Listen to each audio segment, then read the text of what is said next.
Welcome to B&B Movie Reviews. This week, we go to counseling, take on a mission with Jake Gyllenhaal, and battle the Deadites.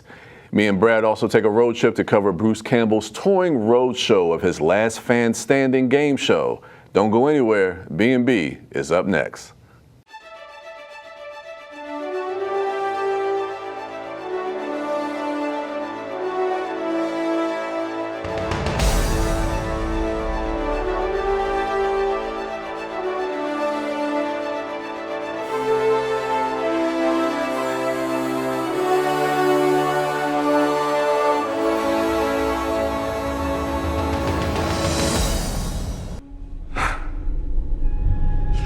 Some call me the Dark One.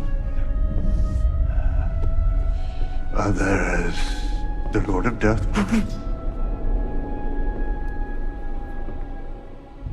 However, to most, I am known simply as Renfield's boss.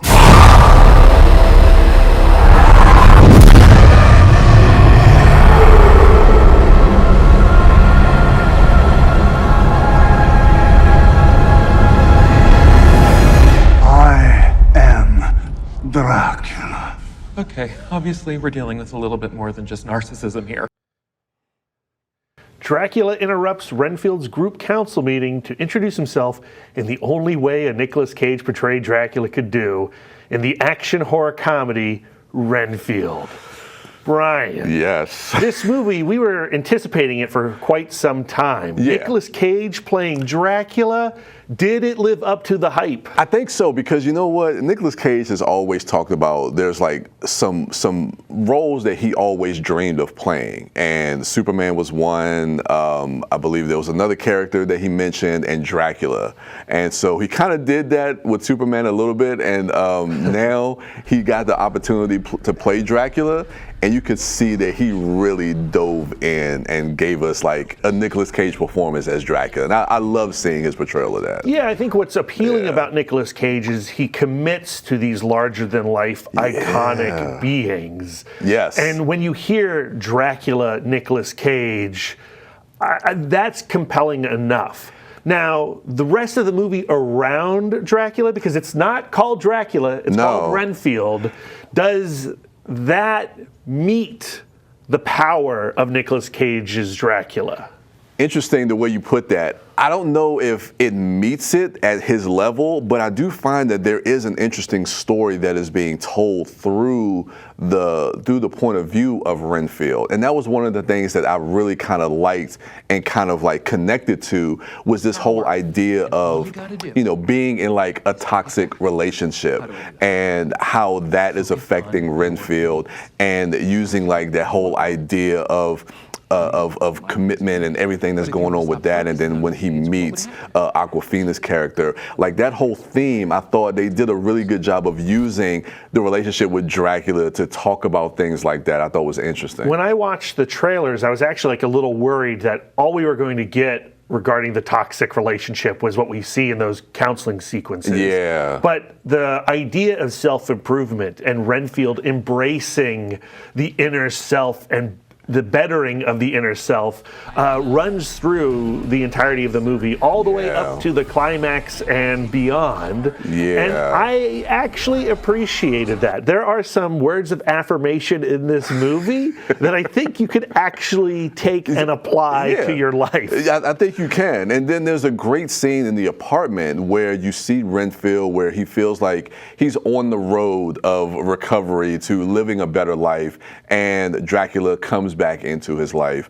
And there's a great dialogue conversation between the two of them, where Renfield kind of manipulates the situation, where he kind of gaslights Renfield.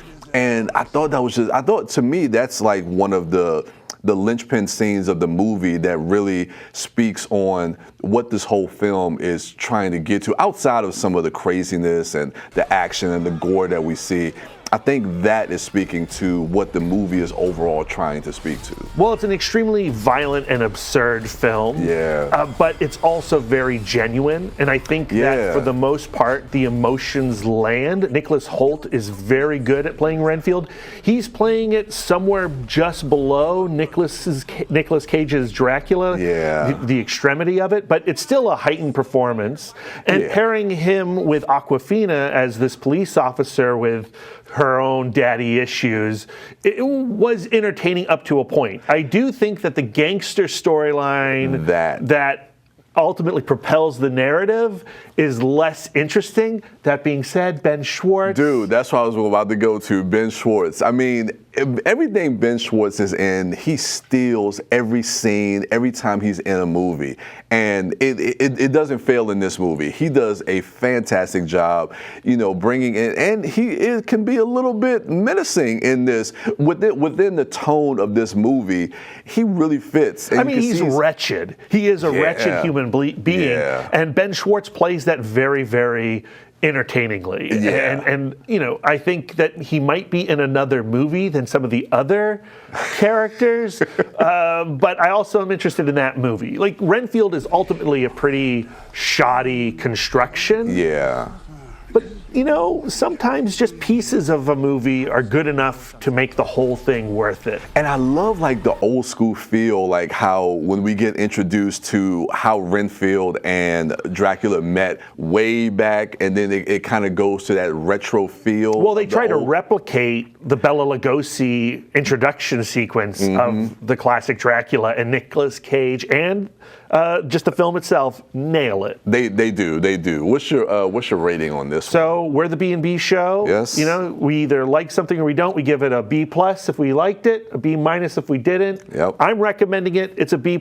I think, you know, not everything works, but enough works for it to be a pretty good time at the movies. I agree. It's a lot of fun, so it's a B+ for me. So yeah, Renfield, that is a B+ from both me and Brad. So when we return, the new film from Guy Ritchie's The Covenant. Stay right there. When I got the opportunity to get her, there wasn't no choice. I told myself, I'm gonna take custody of my daughter. It's my baby. That's what we're supposed to do as men. Take care of our home, build a foundation, you know what I'm saying?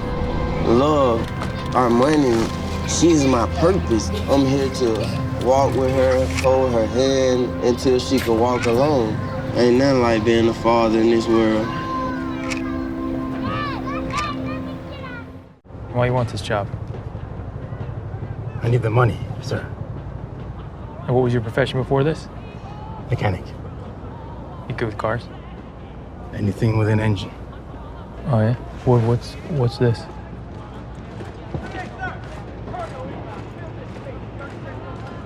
That's an engine, sir.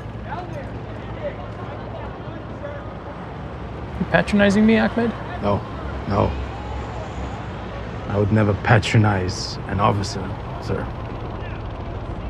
How long you been here? 5 years. You like it? It's a job, sir. After their unit loses their interpreter, Ahmed is vetted by Master Sergeant John Cunley to join their unit as the next man up, where they will form an unlikely and unshakable bond in Guy Ritchie's The Covenant. Brad, The Covenant. Yes.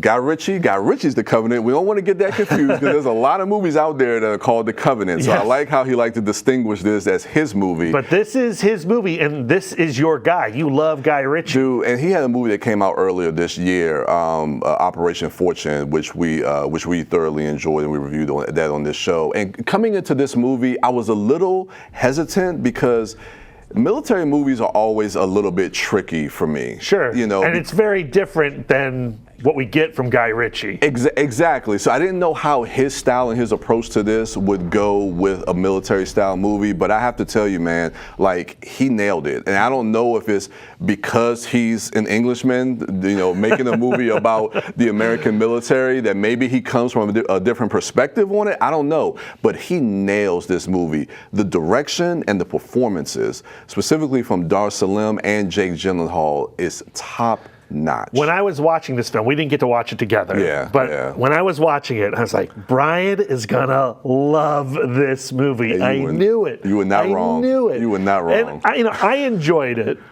I do think it's 3 movies in one. Okay. And 2 of them I'm really into. Okay. And the 3rd one I'm less into. Okay. And I don't want to spoil too much about what happens narratively in The Covenant.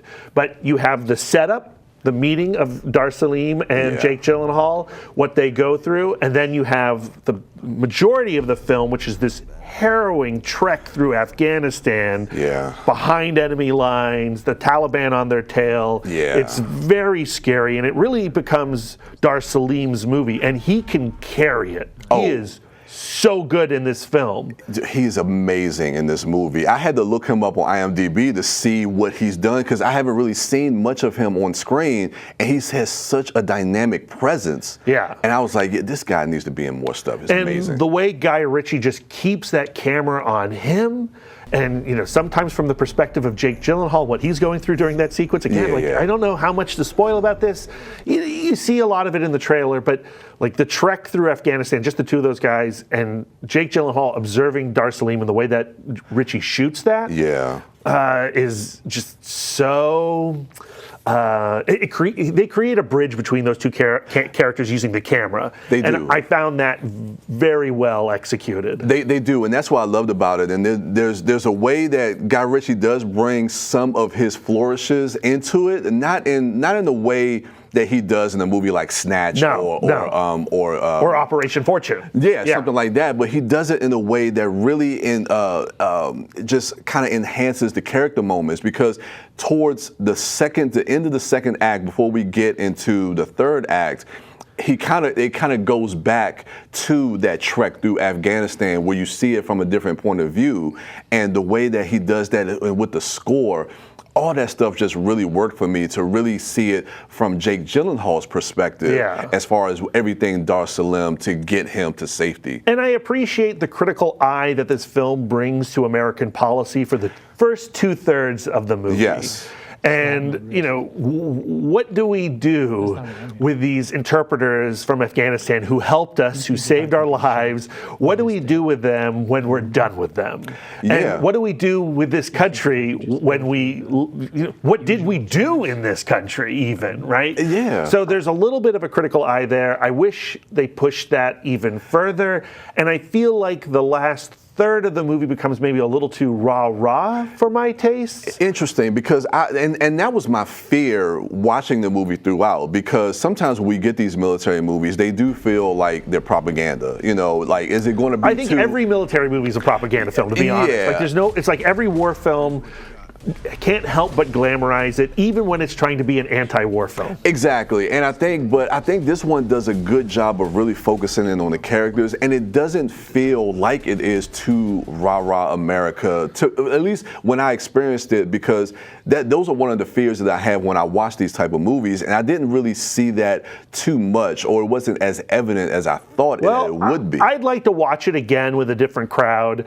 I saw it at the Navy Museum in Washington, D.C., with a very loaded political audience, members from Biden's administration. Mitt Romney was present. So when you're watching this movie and Mitt Romney's over your shoulder, you're watching it in a very different film, and you're going, is Mitt Romney reacting to this movie the way that I'm reacting to this movie? Exactly. And it put me on edge, again, especially in that last 1/3. And it left me questioning what is being said and how are people taking the climax of The Covenant, or Guy Ritchie's The Covenant, forgive me. Yeah, it's just interesting because it's so crazy how our experience can color the way that we see the film, because I can definitely see like your experience seeing it with that, and then as opposed to my experience watching it as well. But I just focused in on the relationship between these 2 men and how the title of that movie, how it all comes about and how it ties in during that last sequence, especially like that last shot. The movie gets me, right? It does. Like there are multiple sequences in this film where I found myself tearing up, and by the end, I was really emotionally devastated. Same. I also couldn't really tell if that was because of how I was watching it and where I was watching it, or if it was the film myself. So I'm glad to have you here. Yeah, so I can say, no, those feelings that you felt by the end of the movie were definitely justified, because I felt the same way. It's one of my favorite movies of the year, easily. What's your rating for this? So I'm a little more mixed on it than I was Renfield, which is a very weird thing to say. But I am going to go B+ because I think the execution of the action and the performances are so strong. Yeah, same. This is a high B+. Again, might be my favorite movie of the year. Wow. So yeah, I know that's a big statement. But yeah, those are our thoughts on Guy Ritchie's The Covenant. When we come back, me and Brad, we take a road trip out to Rockville, Maryland. Stay right there. Each year, there are more than a dozen significant tropical and winter storms that threaten the East Coast. So chances are there will be more hurricanes and blizzards near here again. And between school, sports, and social lives, chances are you won't be with your kids when it happens. Will they know what to do? Ready.gov/kids has all the educational tools and information to make the conversation easy. When the time comes, chances are they'll feel prepared, not scared. So talk with your family today. Welcome back to B&B Movie Reviews. We are out in the field covering an event. Brad, what event are we covering today? We are covering Bruce-O-Rama. We're out here at the Robert E. Perilla Performing Arts Center in Rockville, Maryland, about to go inside and geek out. Yes, Bruce-O-Rama's Last Fan Standing, where geeks and nerds and pop culture fanatics will duke it out over their pop culture knowledge to see who is the last fan standing. So we are going to head into the building and check out Bruce-O-Rama's Last Fan Standing. And yeah, come on in with us and see what this event is all about. So stay right there. Hail of the King. Yeah. Fans gather for Bruce Campbell's latest stop on his national tour of Bruce-O-Rama Last Fan Standing, where pop culture fans compete for a chance to come on stage to be a contestant on his Price is Right style game show for movie fans.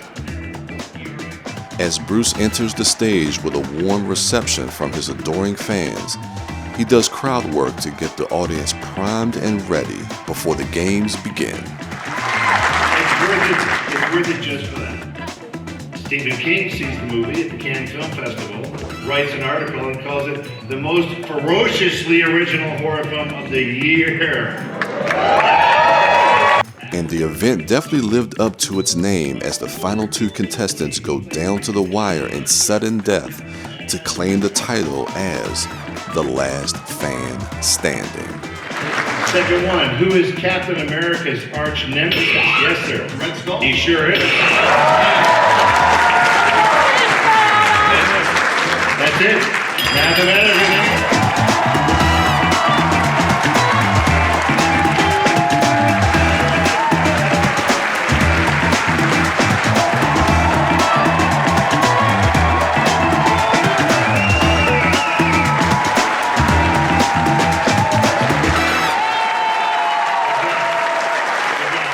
All right, so that was Bruce Campbell's Bruce-O-Rama's Last Fan Standing that was here in Rockville, Maryland, that me and Brad attended. It's such a great event to attend. So, Brad, yes, Last Fan Standing. This is my first time being able to see Bruce Campbell in his element. He has this game show. I love the way how interactive it is, you know, to bring the contestants on. Yeah, I had a lot of fun with it. I thought it was fascinating how he kind of adopted the Ash persona to interact with the crowd. Like there's a little bit of an edge to his comedy that I was surprised by and somewhat delighted by. Yeah, it was very delightful. It kind of took me back a little bit because I didn't know what to expect seeing him come on stage. But he's very much a showman, and he knows how to perform on stage. And he has such a control of that crowd, right? Like the crowd was like so energized. They were on their feet. They were shouting back at him. Yeah. You know, like I was expecting, like, okay, we're watching a performance, right? Bruce Campbell's gonna, you know, do a little song and dance for us, and we're gonna enjoy it. Yeah. But no, the crowd is just like screaming at him. He's screaming back. It was such a wild entertainment. And then we got a chance to watch a movie after we saw the game show, which was a great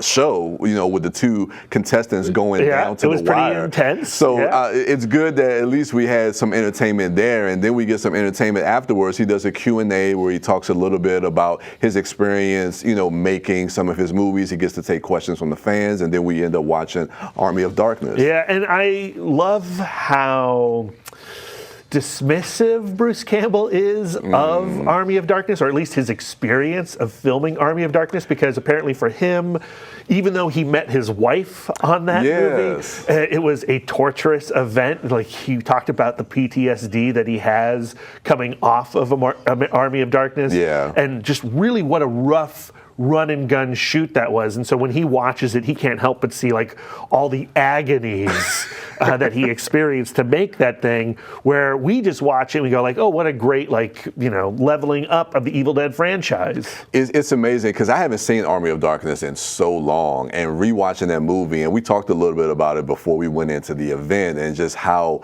kind of crazy and zany that movie is, but really is in line with the Evil Dead franchise. And I like how it kind of expands the kind of like that world, and then watching it on the big screen with that crowd was just so much fun to revisit Bruce Campbell in the role of Ash. What I like so much about the Evil Dead trilogy, the original films directed by Sam Raimi starring Bruce Campbell, is how they are also about how they made the movies. When you watch Army of Darkness, you're also watching what you don't see in the frame. You're thinking about how they accomplished that shot. They are great films for wannabe filmmakers to watch, because you can see the craft happening. Yeah, you could definitely see the filmmaking that's happening behind the scenes with the innovation of like some of the shots that they try to get, and just the techniques that they use. And it's like that from all of Sam Raimi's Evil Dead, Evil Dead 2, and with Army of Darkness. So I think a lot of that was great. Yeah. So those are our thoughts on the Bruce Campbell event. If it's coming to your city,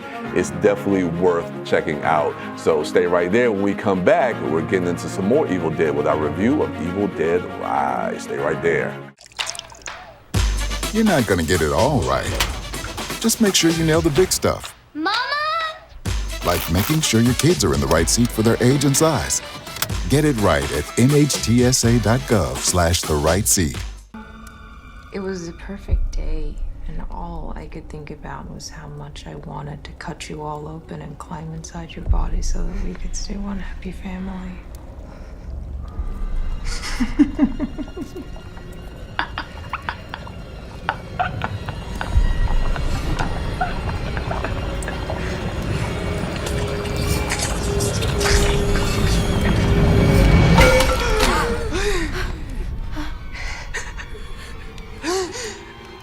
It's in me.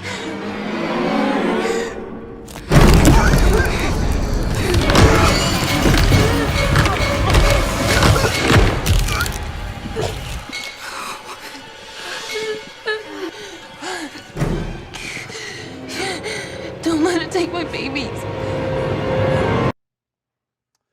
Ellie realizes that her body is being taken over by the flesh-possessing demon, while her sister and 3 kids watch in terror in Lee Cronin's gory addition into the Evil Dead franchise, Evil Dead Rise. Brian, it's a little different than Army of Darkness. It's a lot different from Army of Darkness. Yeah, I mean, the humor that we know of from the Sam Raimi movies is not really present in this movie. But it does kind of fall in line with some of the Evil Dead tropes that we've seen before. I think what's so interesting about the Evil Dead franchise, if we look at the first 3 plus Fede Alvarez's remake and now Lee Cronin's new film, is that they all kind of have a different tone. You know, the first Evil Dead, as we saw in that clip package, Bruce Campbell quotes Stephen King and saying, like, it's a ferociously original film. Yeah. And that movie is very earnest. It's not the slapsticky thing that it becomes in Evil Dead 2 and Army of Darkness. Yeah. And I think Fede Alvarez, when he remade that movie, he embraced that ferociously original horror film. Like, it is such a graphic, intense, gory, X-rated practically movie. And that's where Evil Dead Rise comes in and sort of follows the tone that Fede Alvarez established, but maybe some of the absurdity of Evil Dead 2 is in this one as well. Yeah, now I never got a chance to see Fede Alvarez's Evil Dead from 2013. It's repulsive. Yeah, I've heard. Now I've seen like maybe 1 or 2 scenes, and I'm just like, I don't know if this is the movie for me. I kind of love it, but it is abhorrent. Yeah, and these movies aren't really my bag, but I wanted to go in with an open mind, and you're right, it does seem like it is kind of balancing between the goriness that you have in the 2013 version and some of the campiness that you see in some of the Sam Raimi's that's trying to have a little bit more fun in this movie. Lee Cronin is trying to do what Sam Raimi did with his films. He's really trying to make a visual feast. He's finding unique ways to shoot these sequences. He's also having fun with the references to other films like The Shining or even Aliens. The opening shot of Evil Dead Rise is a hilarious drone joke that I was not expecting, and I appreciated. That being said, the movie is a little repetitive. Okay. Like, I feel like it gets to a certain point and like, okay, I got it. This is a horrible situation to be in. Yeah. Can we move on? Can we get something, can we get a little spin on what we are being presented? And we never got that kind of like second spin. Well, but to see that's the thing. I'm contradicting myself as I'm speaking. Yeah, no, but that's okay because that's the thing. Because a lot of the thing that I liked about it was like that psychological horror that it has with the family, and with the family, like the way that it plays with the children once the demon takes over the mother, once it takes over Ellie, and how that messes with them emotionally and psychologically, and then how that starts to slowly infect. So by bringing in the Deadites into a family situation, horror is all about smashing taboos, and Evil Dead Rise smashes a few more than what we got in the rest of the trilogy, right? Or the rest of the franchise. By bringing in a Deadite mom and attacking, and that Deadite mom attacking her children. And, other stuff happening that we won't spoil. I mean, it feels a little dangerous. No one is safe in this movie. But for me, like that middle part, it takes a little while to ramp up.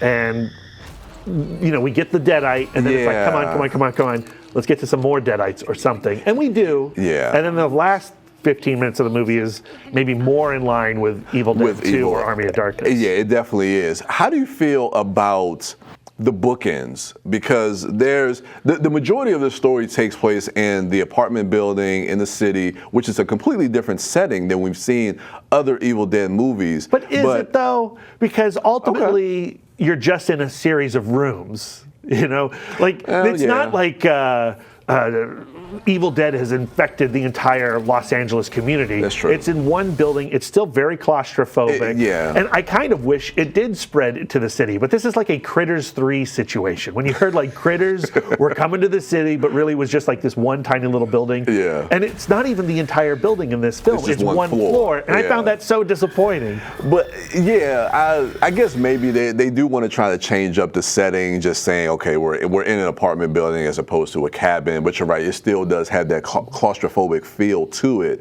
But they don't have the budget to really go with that setting. I don't know. I feel a little weird about the bookend because they do try to go out into the woods with a cabin, and then we kind of reverse and go back. And I just don't know if that fits or if that was even needed. I feel like they could have solved that bookend problem that you're experiencing by removing the day earlier tag. Right? So you have the opening sequence at the cabin, which I actually thought was exhilarating, and maybe some of the scariest stuff in the entire movie happens in the cabin. And the title card, when that comes up, it's great. I mean, I was like, let's go. I was so pumped. But then you get one day earlier, and then that sort of puts you on edge, like, well, does the rest of this movie really matter if we're going to end up back at this cabin at some point? I know. So if you remove the one day earlier and then you just realized at the end of this film that we go back to the cabin, then I think it would have been more satisfying. What's your rating for this? I got to go B+. Like, I don't know if I really enjoy this tone as much as I do more slapsticky stuff that Sam Raimi did. Yeah. But I still had a good time with it, even though I'll probably never watch it again because it is gross. Same here. I give it a B+. I'll probably never watch the movie again, but I like it for, the psychological horror, and I was able to have a little bit of fun with it as well. See it in a crowd. Yes. See it in a crowd. Yes. So those are our thoughts on Evil Dead Rise. To recap what we reviewed today, Renfield, we both give that a B+. The Covenant we're high on as well. We both give that a B+ as well. And Evil Dead Rise, we give that a B+. What? It's pluses all around. So yeah. Yay, movies. Thank you for joining us on this latest episode of B&B Movie Reviews. Come be a part of the conversation. If you have questions, suggestions, feel free to email us at bnbmoviereviews@gmail.com. And with that, we'll see you at the movies.